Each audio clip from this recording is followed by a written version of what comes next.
Hola, soy el pastor Vladi y le doy la más cordial bienvenida a otro estudio de la porción semanal. Hoy con el tema Noé.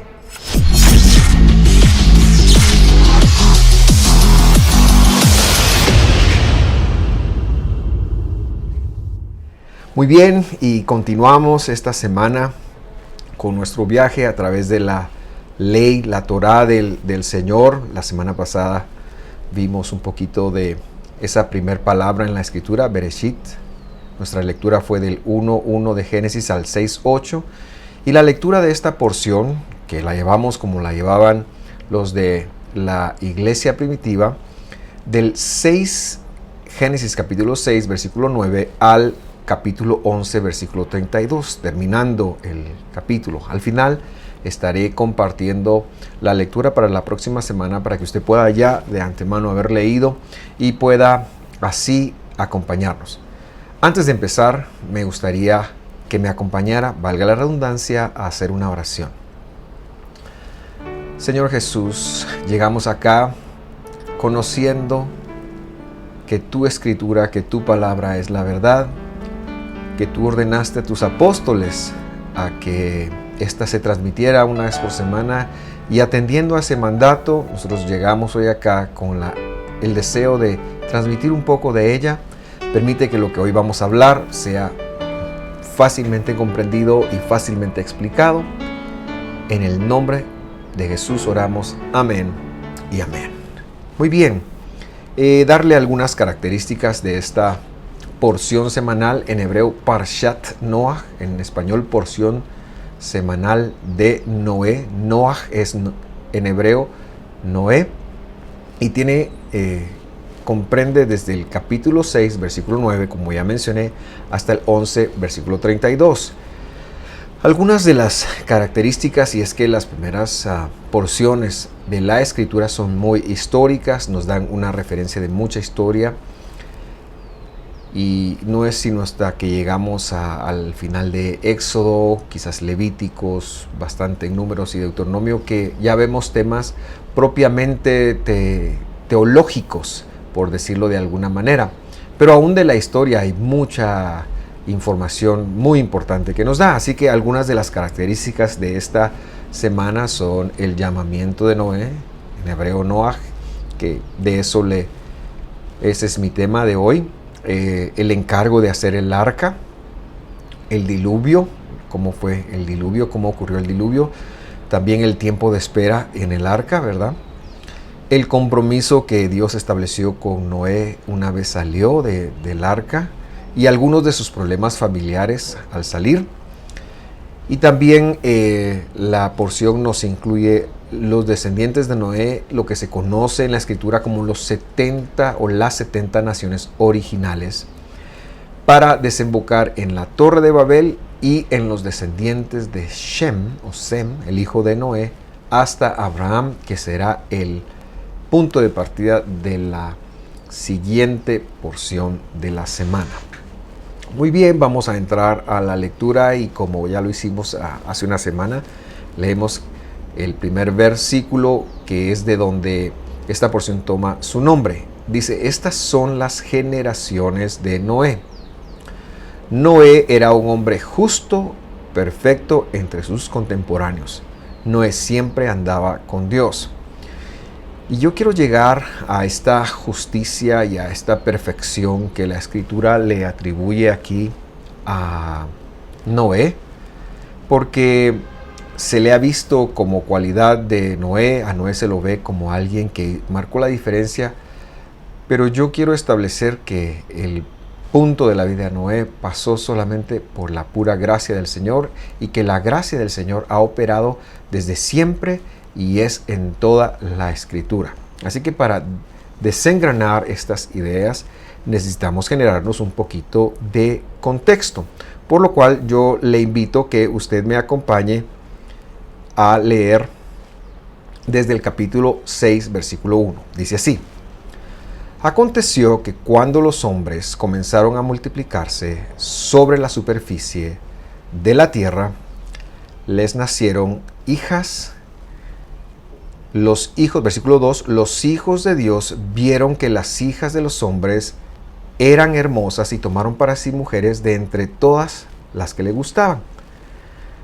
Muy bien, y esto no voy a entrar porque este no es mi tema, en algún momento lo trataré y recordará usted que quiero quedarme por el lado más corto de la explicación, pero sí diré que los hijos de Dios, como traduce esta versión, en hebreo se dice los Bnei Elohim, pero esta no es una referencia a un ángel como muchas veces se le ha entendido, y a una experiencia sexual que los ángeles tuvieron con los hombres. De hecho, ahí dice los hijos de el Elohim, del Elohim o de los Elohim. Así que la palabra Elohim tenemos que conectar cuál es la mejor forma de traducirla. La única traducción no es Dios.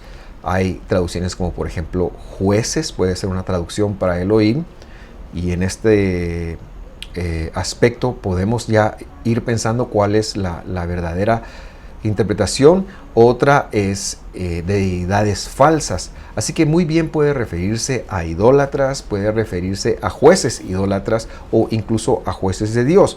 Pero lo que estoy tratando de decir acá es que estos son humanos que son de alguna manera descendientes probablemente de un culto pagano, probablemente descendientes de Caín, que esta línea se ha mantenido, que ven a las hijas de los hombres, estas serían las hijas de Set, y de alguna manera empiezan a mezclarse. Y esto es importante aclararlo porque, como lo decía hace un momento, muchos han querido ver una experiencia sexual de ángeles y lo que sucede es que de pronto empieza a hablar aparentemente de gigantes, y eso hace que muchas personas piensen pues que los gigantes son los hijos de estas relaciones.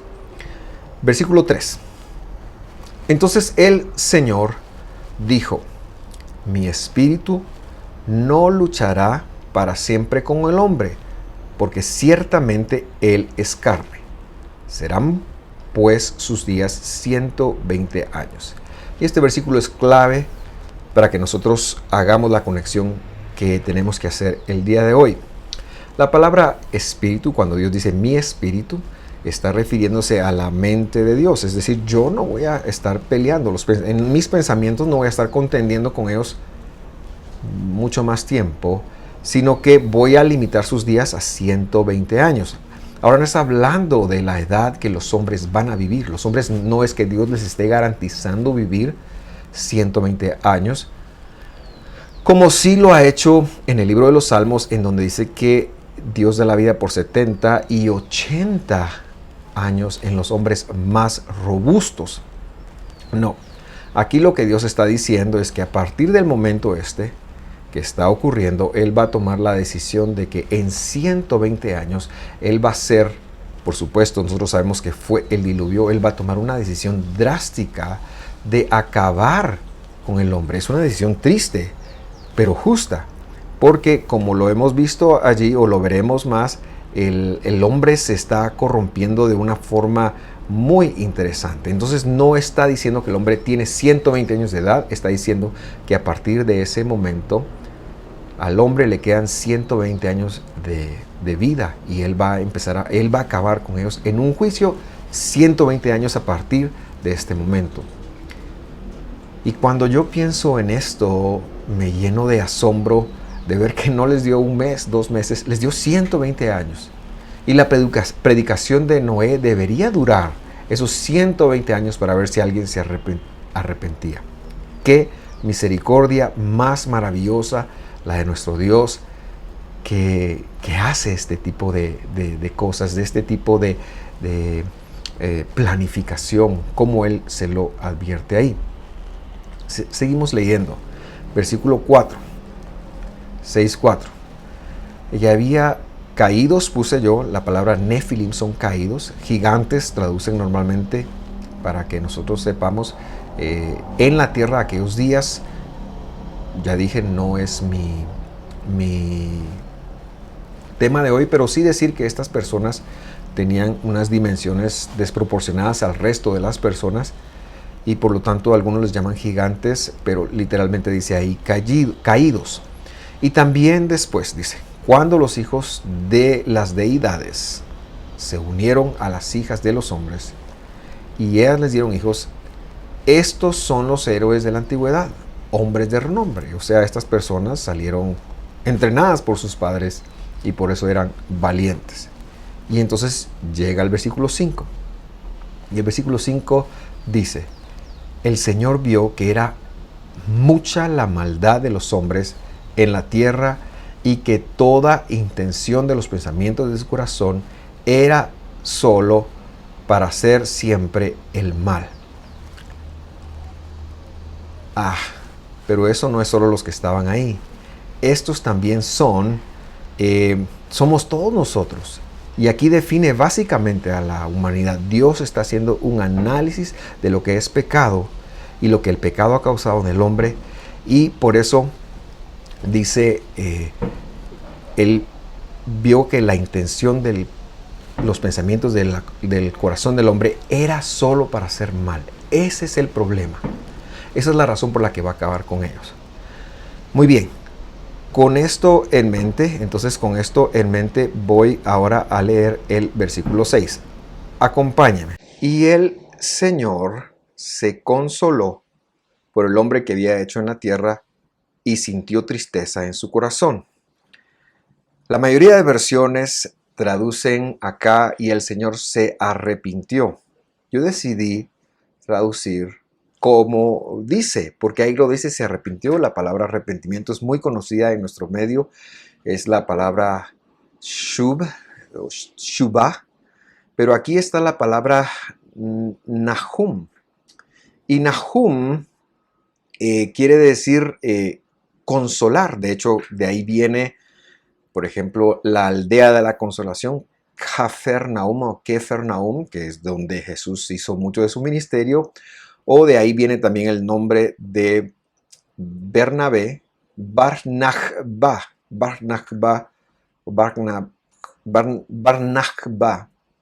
que quiere decir el hijo del consuelo. Así que vamos a ir corrigiendo también algunas malas traducciones que se han hecho para mantener una tradición teológica, porque la Biblia dice lo que dice y eso tenemos que decirlo. Y entonces, ¿cómo entendemos el versículo? El Señor se consoló por el hombre que había hecho en la tierra. Es decir, que al escoger a Noé, que es el contexto, al escoger cómo él iba a hacer para preservar la especie, porque ha decidido darle 120 años, recordará usted.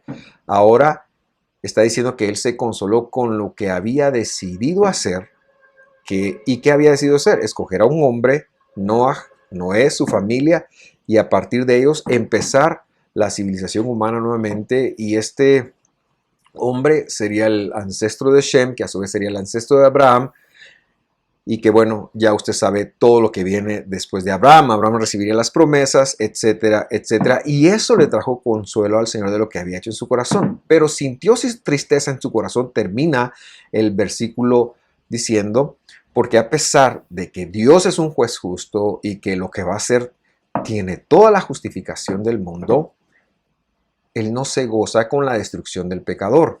Entonces, el versículo siguiente avala esta idea, es de acuerdo con el paradigma expresado, porque sigue diciendo, y si lo lee conmigo, Génesis 6, 7 me parece que diría lo siguiente: entonces el Señor dijo, borraré de la superficie de la tierra al hombre que he creado.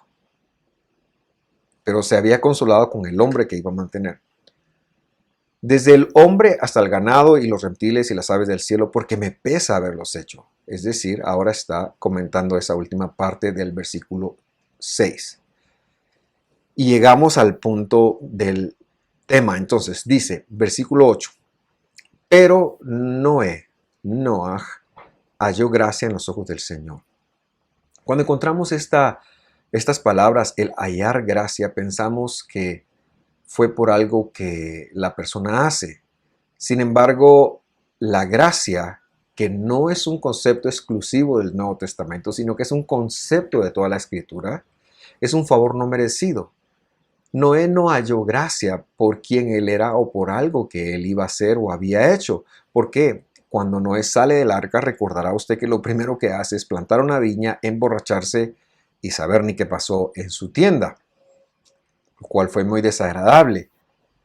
Pero Noé halló gracia aquí, porque el que la da la gracia es el Señor. Dios le otorga la gracia a Noé, porque Dios es un Dios de gracia, porque la gracia del Señor ha estado operando desde el mismo momento en que, debido al pecado del hombre, Dios acomodó la tierra para que el hombre pudiera vivir y para que todos los elementos de lo que después conoceríamos nosotros como la redención del hombre, que tiene su punto más álgido en el madero del Calvario con Jesús, tomara lugar. El mecanismo de Dios para tratar con la humanidad, con Abraham, con David, con Salomón, con cualquier persona que usted lea en cualquier lugar de la Biblia, con Pedro, con Juan, es la gracia. Con Pablo es la gracia. La gracia no es un invento del Nuevo Testamento. Claro, está revelada de alguna manera, pero la gracia es originaria de la Escritura y de las promesas de Dios, de la salvación y de la redención de Dios. ¿Y esto por qué es importante? Esto es importante porque se ha pensado que la ley y la gracia son dos cosas distintas, mal entendiendo a Pablo, y yo le invito para que usted vea nuestros estudios de Gálatas. Y ahí hay un versículo que me marcó mucho porque ni siquiera llegan a traducir lo que dice ahí, sino que se saltan esa parte. Pero la ley dice, por gracia fue dada. La ley fue dada por gracia. Entonces la ley, la Torá del Señor, la instrucción, la que sí tiene procedimientos, mandamientos, pero que también tiene promesas, es dada por gracia. Y eso es lo que queremos dejar en el corazón de todos ustedes. La gracia es el mecanismo que Dios usará para salvar a la humanidad. Y esta gracia, que es la idea de Dios, está contenida en toda la Escritura, desde su Torá. La Torá no es, pues, contraria a la gracia. Al contrario, la Torá es la que permite que la gracia se establezca como concepto, como estamos viendo con Noé. Y es lo que sostenemos. Él no tiene mérito alguno aquí, sino que Dios hizo una elección, al igual como eligió a David, a Abraham, a Jacob, a Pedro, a Pablo o a cualquier otro personaje de la Biblia, a usted o a mí. Dios hizo una elección basado en su gracia. Y entonces llegamos al primer versículo de esta porción, que es el siguiente, para que lo volvamos a leer. Génesis 6:9 dice, estas son las generaciones de Noé. Y luego dice, Noé era un hombre justo, perfecto, entre sus contemporáneos, Noé siempre andaba con Dios. Y pensamos que esto tiene que ver con Noé. Y nuevamente sostenemos que es gracia. Por eso hacíamos la lectura del contexto que ya hemos venido viendo. Entonces, aquí nos encontramos dos conceptos que forman parte de la gracia, que son que él era justo y que era perfecto. Pero los vamos a desglosar un poco. En primer lugar, vamos con el concepto justo, tzadik. Tzadik, justo, tzadik, dice allí en hebreo. Se lo traduce como justo, pero siendo un sustantivo participio que es, podemos entender que tzadik quiere decir más que justo, justificado. Es mejor entenderlo como justificado, porque eso es lo que tzadik quiere decir. Noé no era alguien que se ganó la justicia a base de sus méritos con Dios, sino que él fue hecho receptor y practicante de la justicia. O sea, él fue justificado por Dios. Fue hecho un practicante de la justicia como usted y como yo. Por eso Dios le salvó de la destrucción del diluvio. Por eso Dios lo escogió a él para preservar. Y esto es precisamente lo que sosteníamos o lo que señalábamos en el versículo 6 cuando dijimos o leímos que él se consoló. ¿Cómo se consoló? De que él iba a justificar a Noé de esta forma para hacerlo un receptor de la justicia. El Evangelio en Primera de Pedro capítulo 3 versículo 20 lo pone de la siguiente manera. Dice Pedro: quienes en otro tiempo fueron desobedientes cuando la paciencia de Dios esperaba en los días de Noé durante la construcción del arca. Note que hay una paciencia que duró 120 años, en la cual unos pocos, es decir, 8 personas, fueron salvadas. Y subrayo, fueron salvadas. No se salvaron, fueron salvadas por medio del agua. Entonces, la gracia, la justificación, el que empezó la buena obra en nosotros será fiel en concluirla. No es nuestro mérito. Dios es el que nos hace justificados. Dios es el que nos justifica. No somos justos por lo que hacemos. Somos justificados y señalamos que esta es la revelación que el Evangelio trae a la Torá del Señor. Que entendamos que es una imputación de justicia que Dios hizo por la obra de nuestro Señor.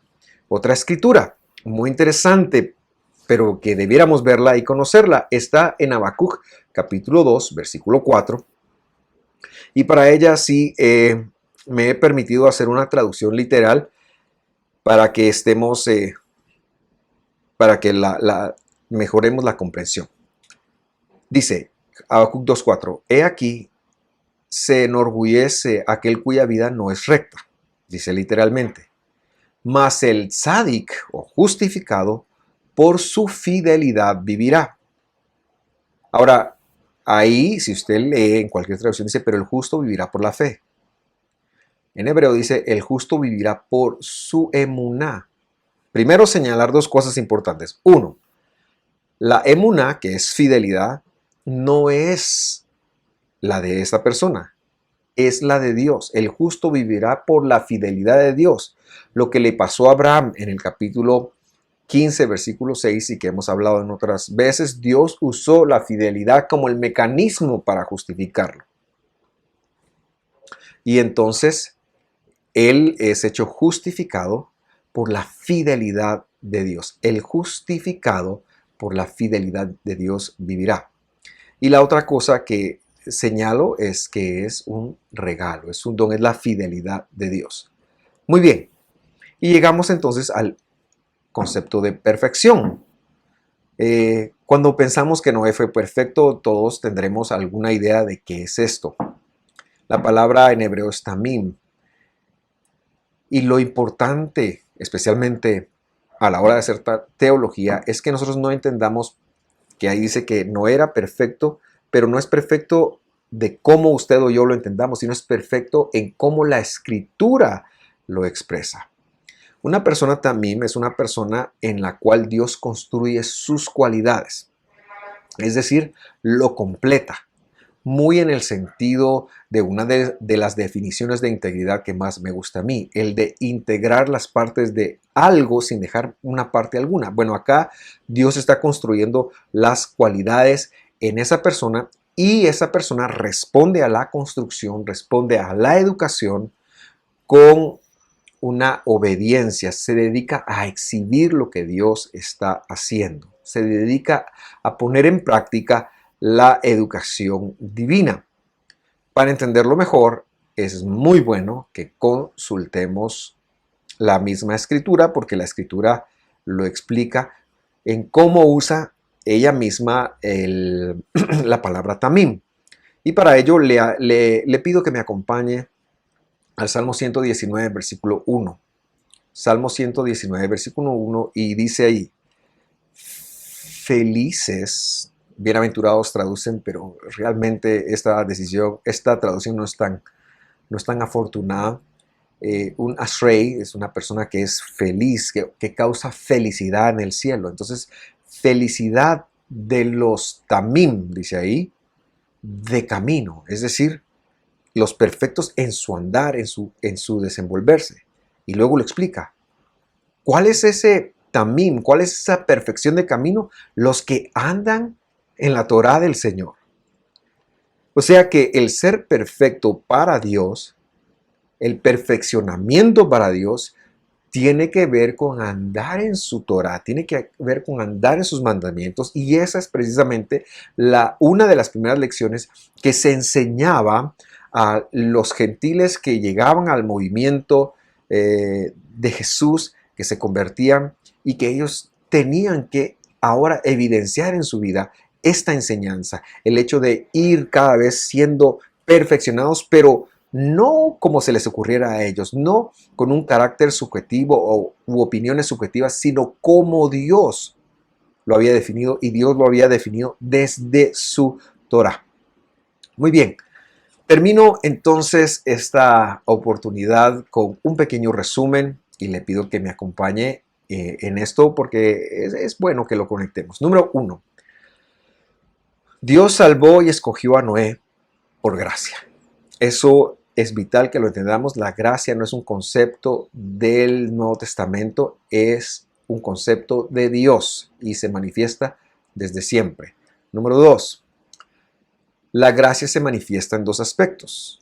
El primer aspecto sería la justificación, que es la obra redentora de Dios, quien por medio de su fidelidad en las personas viene a poner la justicia de Dios, la justificación de Dios. Tiene un inicio con la muerte del Mesías y su clímax cuando Él regrese. Recuerde que Él va a ser fiel en completarla. Y la otra cosa es que la gracia se manifiesta en la perfección, en lo tamim, que de acuerdo con la Escritura esto es aquel que incorpora las promesas y los procedimientos de la Torá, de la ley del Señor. Vamos a dejarlo ahí.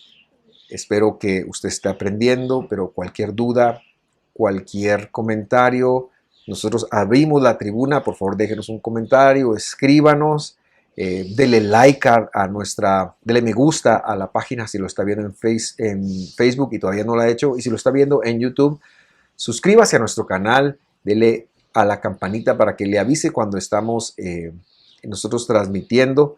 Pero yo le recuerdo que importante también que nos visite en nuestro canal de youtube.com/Visión de Fe Misco.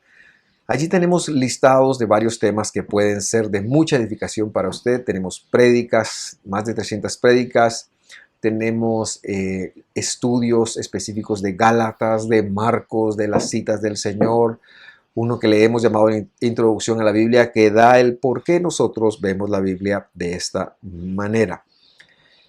Le recuerdo que la próxima semana estaremos viendo la porción Lech Lecha, vete por ti, quiere decir eso, y la lectura es de Génesis 12:1 a Génesis 15:6, y yo le invito para que el próximo sábado, ya me estoy cambiando de día, cuando usted nos sintonice, ya haya leído usted esta porción para que pueda ir con nosotros en la enseñanza.